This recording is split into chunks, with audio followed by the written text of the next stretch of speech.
I'm here today with Cheryl Daves Wilburn, currently serving as the Executive Assistant to the Bishops of Washington. My name is Keely Thrall. I serve as the Communications Manager, and Cheryl and I have been colleagues for 16 years.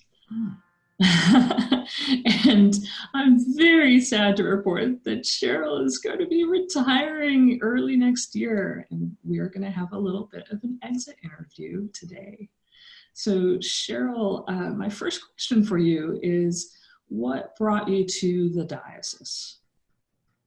And when did you come?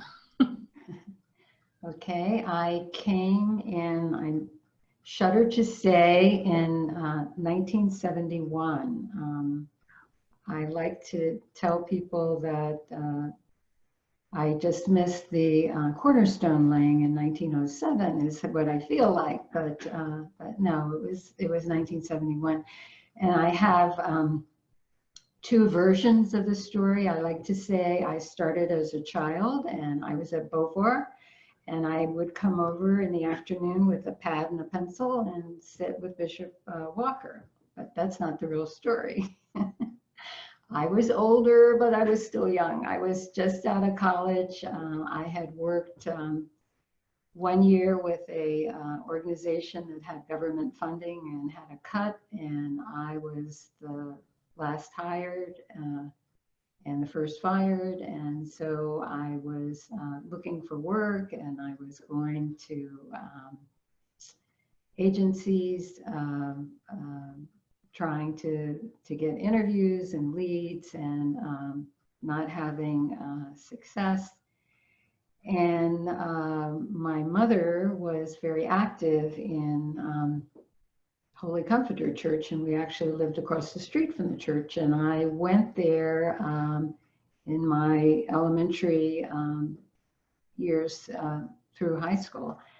And she was aware at that time that Bishop Walker had just been elected the suffragan bishop here in Washington, and just sort of said, you know, well, he will have to be setting up an office, and that might be something, you know, you go interview for. And I sort of said, oh no, you know, I don't want to do that.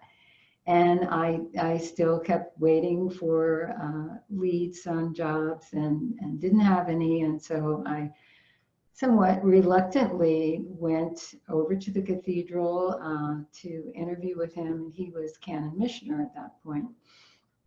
And I didn't know anything about, you know, church work, and really wasn't even actively attending church at that point. And so I met him, and we had a nice conversation. He's certainly a very personal person, and all of that. And he was almost, you know, offering me the job, and I was like, I'm not sure about this. And I already had planned a trip with my roommate, and I was thinking, you know, I sort of said, well, you know, I'll have to get back to you, and you know, I have this travel, and I'll let you know when I come back. At the same time thinking, well, I'll find something will come through before then. And so I took the trip, I came back, I didn't have any leads, and so I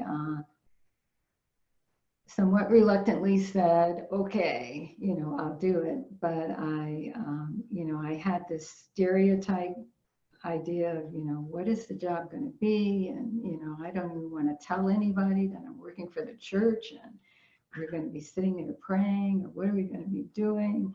And needless to say, that was not the case. And so I started right after his consecration, which was the end of June that year, and I started the beginning of July. And I started only to have him then go off on vacation. And I was left here sort of alone thinking, what do I do? So I really was sort of taken under wraps by Bishop Creighton's secretary and the canon to the ordinary's assistant, who sort of, you know, trained me as to what would be doing. And so you were Bishop Walker's executive assistant from the beginning. So how long did you end up, was that working relationship? And so for folks who may not know, he was the first elected African-American bishop, correct? in Or Washington, no, not in the country, okay. because he was preceded by John Burgess in Massachusetts. Gotcha. So he was the second. So he was here and served as suffragan from 71 to 76, I believe. He became the coadjutor for a brief period and then became the diocesan in, I may be off on my years, 77. And then at the same time also became the bishop and dean. So that was another experience and a closer connection with the cathedral. And he then started, I'm not sure if there had been before then, provost there. So there was someone doing the day-to-day, but he was officially the dean of the cathedral as well as the Bishop of Washington. But we worked, I think it was 18 years, and then he became ill and actually took ill in the office, went to the hospital, and that was a real roller coaster of about 2 weeks. And then he tragically died. And so everybody was shocked, devastated, needless to say. So was I, and it took some time to sink in. I mean, you go through the motions. I went through the funeral and all of that, but in my own self, he could walk in the door. I hadn't really accepted that for some time. Mm-hmm. So yeah. What was working with him like? What is working for a bishop like? It varies. Yeah, it varies. It varies by bishops, but he was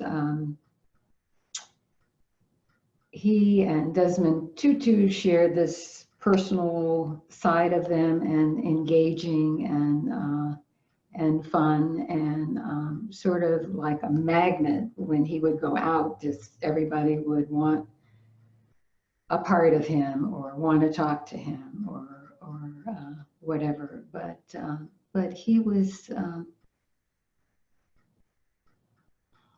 a hard taskmaster, but he was maybe less an administrator than some bishops, that I have worked with.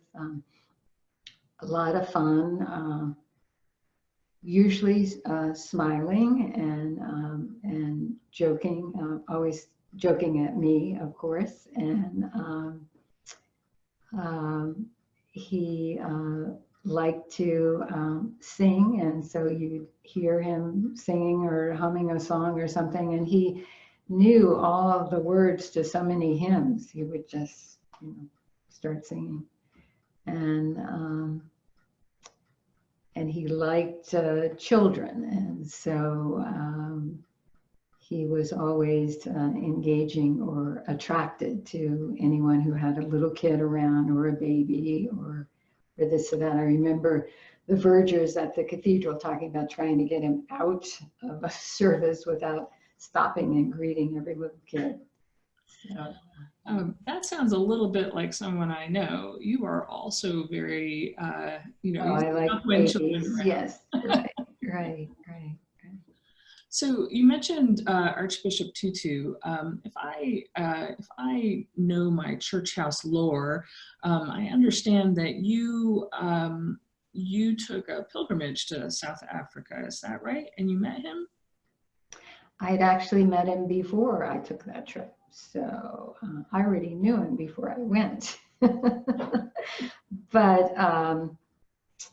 I actually met him, and I was trying to remember this.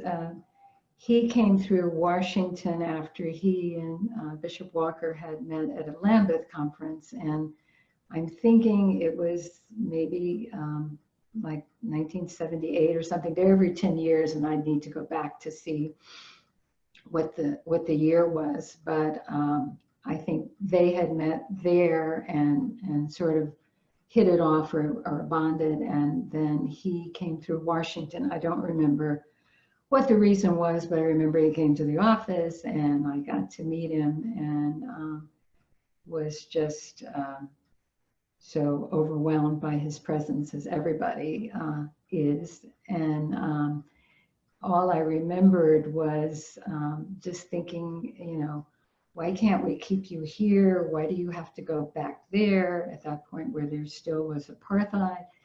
And it was like, you know, I don't know how he juggled it, because he would come to the US and he'd be like a rock star here, and he'd go back there and he was less than a person. So he and Bishop Walker had a close relationship, as did their wives, and so we stayed in touch. And I remember saying to him or once he got the Nobel Peace Prize, I was saying, I probably can't reach you as easily anymore because you're so famous, but certainly, you know, knew him before, and would occasionally get flowers from Desmond Tutu, which was very special and lovely. But yeah, That's pretty awesome. yeah.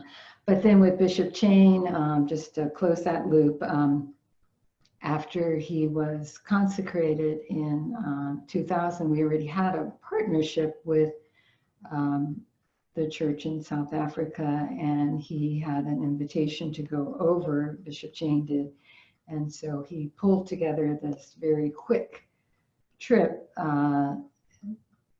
in 2000. It was the end of his, like within 6 months of his consecration, over to South Africa. And I got to go on the trip, and I was wild and excited and thrilled, because I always wanted to go to Africa.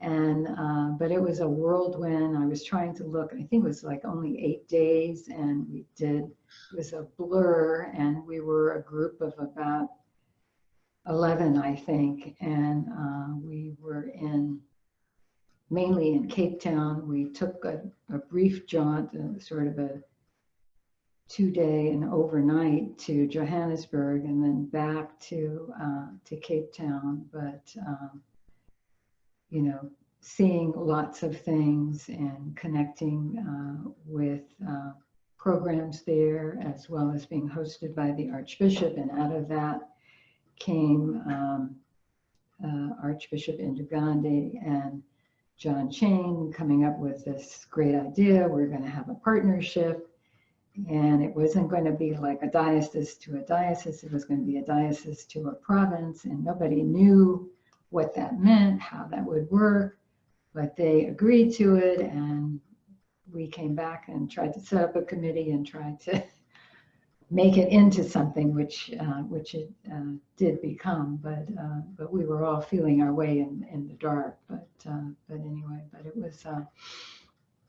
was a very powerful experience, and very moving. And leaving here, and it was in December, and left here from Dulles Airport, freezing cold, and got off in Cape Town, and they were having a heat wave, so it was hotter than it normally is. So it was something to experience. So, you know, I think that's a model of what a lot of people think of when they think of you, right? You're somewhat synonymous with pastoral care, not just in our diocese, but I think in the wider church. So you care about so many people, and you're often the first point of contact for people, especially clergy entering our diocese. How do you think that developed? What part of you is fed by caring up for others? I don't know. I think I'm a good listener, and I know when we have done talents or skills, I'm strong in empathy, and I am always interested in trying to figure out, what someone needs, and whether I can help in any way. And I've always said to myself that I see my job as sort of the information customer relations. That's how I've always felt, that if I can connect somebody with the right connection, then that's so rewarding to me. And so, and I know, having been here umpteen years, and some people are saying, you're still there, and I'm saying I'm not quite 100 years old yet, but I get calls because of all the transitions, and people saying, but I didn't know who to call, so I started with you.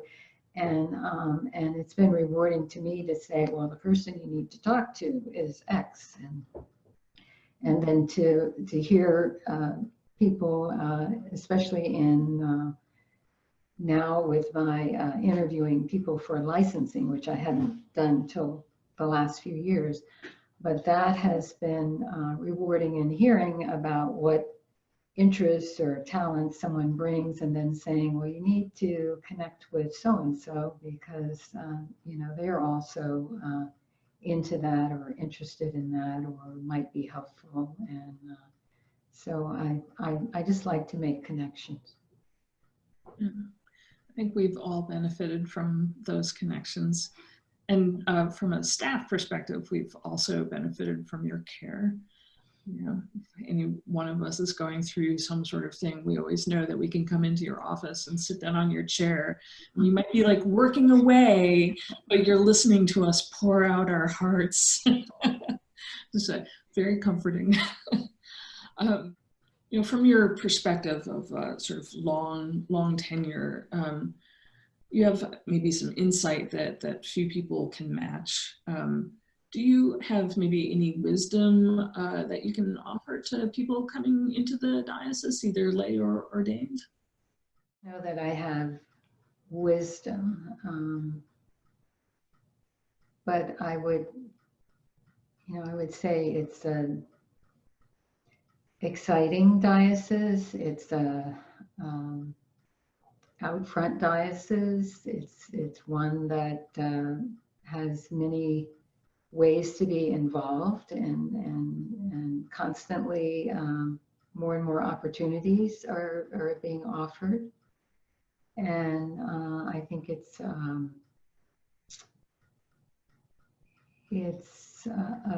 caring diocese, and I know that there are a number of people, it seems like, around the country that look to us for guidance. And I think part of just because of our location and where we are in the capital.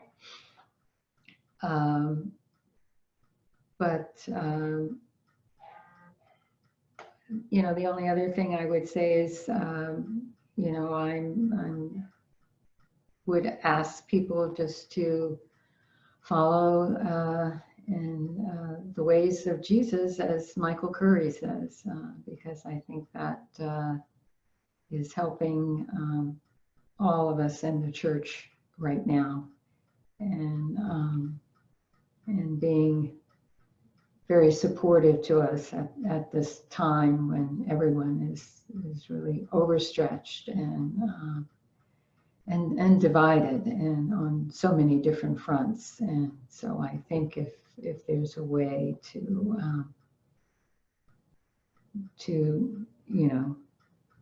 more Jesus, more love, that's what we need. What are your plans? What's your next step? I mean, once we can travel, are you going to? I think I would like to do some travel. I don't have any set target places. I definitely would, like to do some more travel abroad. I haven't done a lot. I've done a little. I've done England and France. I haven't gotten further into Europe, and I always thought that would be interesting to do. And I'd love to go back to Africa. My regret on the trip with Bishop Chain was we didn't go to a game park, and that was always my ideal of going to Africa is being able to go to a game park. But there's so many places out there to see, as well as here in the U.S. I don't have any set plans, so I think that's good and that's bad. I've heard, some people say, oh, you really need to know what you're going to do. And I've heard other people say, oh, no, take your time and don't overcommit. Because I'm always saying when I'm trying to reach a retired person right now, I can't find them because they're booked. They're doing this and they're doing that. And so I think I'm just going to take my time and figure it out. And some options right now with COVID aren't even there. So that's somewhat limited. But I've said to people that I'll see, like John Lewis, if I can find some good trouble. Finding good trouble. That sounds great. Is there anything else you'd like to share with the diocese, a message as you wrap up? I would just like to say thank you. You have been so supportive of me, and you have been my second family. So that has meant a lot to me. And I would say I'm not going away. You'll see me, but you just won't see me in church house. Well, thank you, Cheryl. Thank you for spending time with me today on this. Thank you for being my friend and colleague for so many years, and for all the love that you've poured out to not just me, but to everyone you meet. We're really grateful for you. Thank you. Thank you.